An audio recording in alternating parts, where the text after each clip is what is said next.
43 out of 50 countries and territories in sub-Saharan Africa have restricted or shut down civic spaces, according to a report released Wednesday by a global alliance of civil society organizations.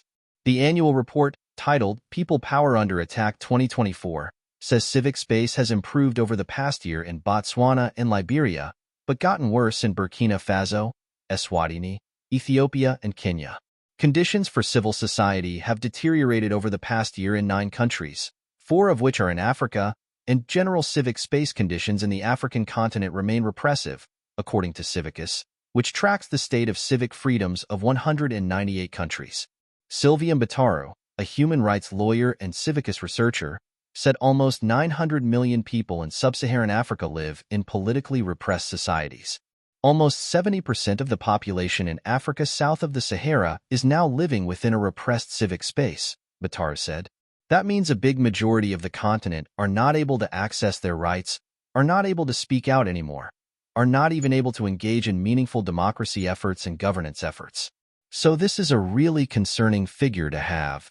Many governments in Africa have curtailed people's rights, the report says, and their security forces have committed violations against protesters, human rights defenders, and journalists. Authorities are accused of disrupting peaceful protests by force, detaining demonstrators, and prosecuting human rights defenders, protesters, and journalists. Kenya's ranking was downgraded from obstructed to repressed due to the government crackdown on nationwide protests in June and July, which were sparked by a proposed finance bill that sought to raise taxes.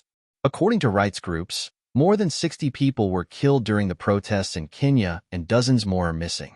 They blame the killings on Kenyan security agencies, a claim denied by the government. 38-year-old Edith Kamau lost her son during anti-tax protests in Kenya.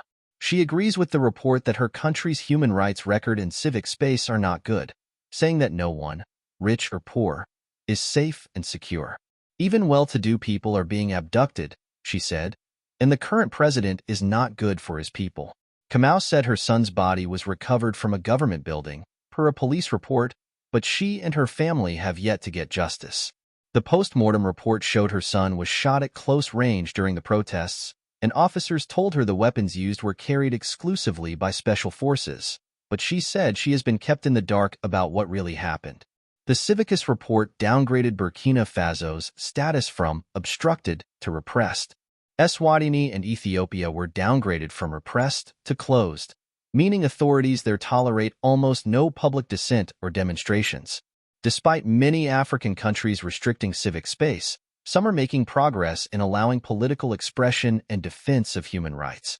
According to the researchers, civic space and freedom are open in 7 African countries, including Botswana and Liberia, which have improved their conditions in the past year. Liberia witnessed a peaceful power transfer late last year, and Civicus says it noted fewer violations in press freedom and peaceful assembly areas. In Botswana, the ruling party, which had governed the country since 1966, was voted out in the October presidential elections. Even before then, says Civicus, civil society groups were allowed to push back against proposed constitutional changes.